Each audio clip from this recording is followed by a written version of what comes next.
प्रियजनों, उसी समय मैत्रेय जी कहते हैं, बोले विदुर जी, मैं आपको मनु जी के पुत्रों की कथा सुनाता हूं। अभी तक पुत्रियों की कथा सुनाई, अब मैं तुमको पुत्रों की कथा सुनाता हूं। उनके वंश में भगवान ने किस प्रकार अपनी कृपा बरसाई।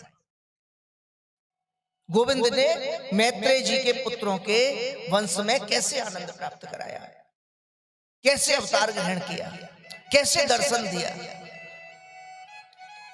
मैत्रेय जी कहते हैं, प्रियवतो व्रतोत्तान पादो सतरूपा पते सुतौ वासुदेवस्य कलया रक्षायां जगत स्थितौ जाये उत्तान पादस्य सुनीति सुरुचि स्थितौ सुरुचि प्रेयसी पत्न्युर नेतरायत सुतो ध्रुवः। कहने लगे, बोले विदुर जी, तुमको गोविंद के चरित्र सुनने में बड़ा आनंद आता है, तो मैं तुमको वो चरित्र सुनाता हूं जो सुखदेव जी ने परीक्षित को प्राप्त कराया। और देखो मेरे गोविंद का स्वभाव कैसा है। मेरे गोविंद ये नहीं देखते कि कौन कितना तपस्वी है, कौन कितना धनवान है, कौन कितना बलवान है। राजाओं पर कृपा नहीं करते, रूप देख करके कृपा नहीं करते, बल देख करके कृपा नहीं करते। मेरे गोविंद मन देख करके कृपा करते हैं।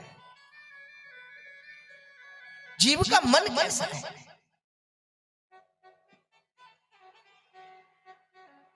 जिस समय जीव का मन संसार की समस्त ईर्षाओं से अलग होकर के,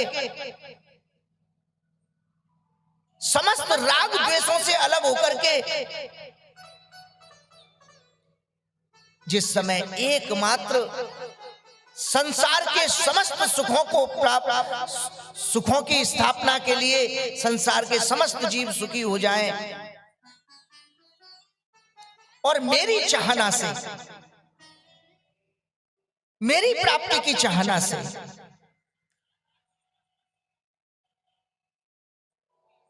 सत्य में कर्म करते हुए मेरे पथ पर चलता है, धर्म पथ पर चलता है, तो मेरी प्राप्ति बहुत सहज है। तो बोले मनु जी के पुत्र उत्तानपाद,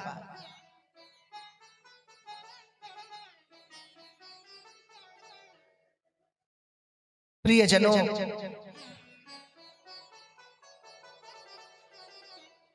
जिनके दो पत्नी, एक सुनीति और एक सुरुचि। तो सुनीति माने जो सबका भला चाहे, सुनीति, और सुरुचि माने जो सिर्फ अपना भला चाहे। सब भाड़ में जाओ, हमारा भला हो जाना चाहिए।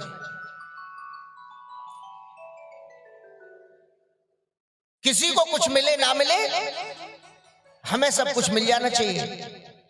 घर में बहू है और थोड़ा सा दूध बचा हुआ है, सुबह उठी, पता है कि घर में सुबह सुबह चाय बनेगी, सास भी पिएगी, ससुर भी पिएगा, जेठ भी पिएगा, देवर भी पिएगा, दौरानी भी पिएगी, पति भी पिएगा, बच्चे भी पिएंगे, और आधा गिलास दूध बचा हुआ है। जो सुरुचि होगी वो क्या करेगी पता है? आधा गिलास दूध है, आधे गिलास दूध में पत्ती डाली और प्रेम से पी गई। सास उठी, बहू बेटा चाय बना दे। माता जी दूध ही नहीं है। अरे बेटा मैंने आधा गिलास दूध चाय के लिए बच्चा के रखा था सुबह के लिए। आधा गिलास कहाँ था माता जी, नेक्सा सा था, मेरे सर दर्द हो रहा था, मैं उठी मुझे चक्कर आ रहे थे, मैंने उसकी चाय बना के पी ली। अब ये क्या है? सुरुचि।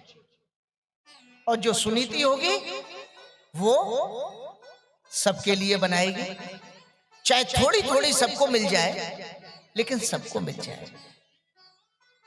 ये छोटी छोटी बातें ही बताती हैं कि हम सुनीति हैं या सुरुचि हैं। हम गृहिणियां माताएं सुनीति हैं या सुरुचि हैं? जो सबको खिला के खाए वो सुनीति, और जो इस समय भी खा ले और बाद के लिए भी उठा के रख ले और घर वालों से कहते नहीं यही नहीं, खत्म हो गया, नहीं नहीं थोड़ा सा हो गया, बाद में चुपके से उसे खा ले, वो सुरुचि। तो ये आपके हाथ की बात है कि आप सुनीति बनोगी कि आप सुरुचि बनोगी। जय जय श्री राधे राधे।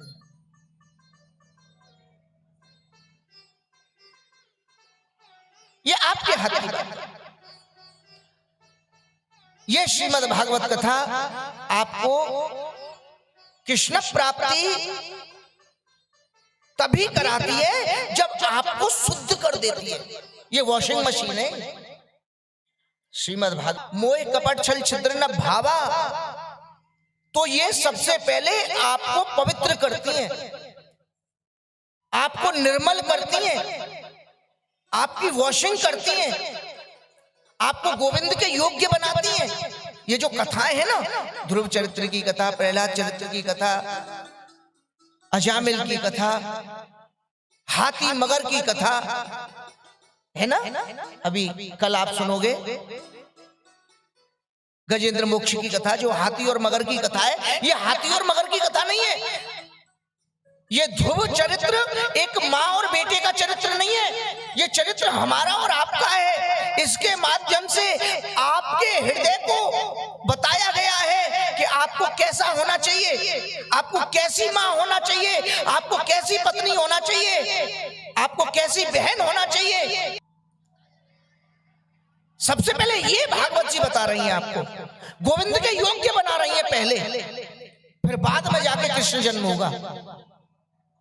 चतुर्थे कृष्ण जन्म, चौथे दिन कृष्ण का जन्म, 3 दिन आपकी वॉशिंग चलती है, डाला जाता है, आपके हृदय को शुद्ध किया जाता है, आपकी दृष्टि को शुद्ध किया जाता है, आपकी बुद्धि को शुद्ध किया जाता है, आपके मन को गोविंद के चरणार बिंदों में जबरदस्ती खींच के लगाता है। उसके बाद में भगवत प्राप्ति होती है। जब कृष्ण जन्म हो जाता है तब तो फिर कोई ज्ञान की कथा नहीं है। जब कृष्ण जन्म हो जाता है तो फिर ज्ञान की कथा नहीं है, फिर तो प्रेम की कथा है, फिर तो प्रेम की बाढ़ आ जाती है, फिर तो गोपियों का आनंद आ जाता है, फिर तो आप और कृष्ण, फिर गोपियों के माध्यम से एक आप और एक आप कृष्ण। अगर 3 दिन आपने अपने आप को, अपने हृदय का मैल साफ करने के लिए ये 3 दिन की कथा अपने हृदय में बिठा ली, तो समझ लीजिए कि आप कृष्ण प्राप्ति कर रहे हैं, आप कृष्ण प्राप्ति कर रहे हैं। और प्रियजनों, अगर ये 3 दिन की कथा जैसे गोवर्धन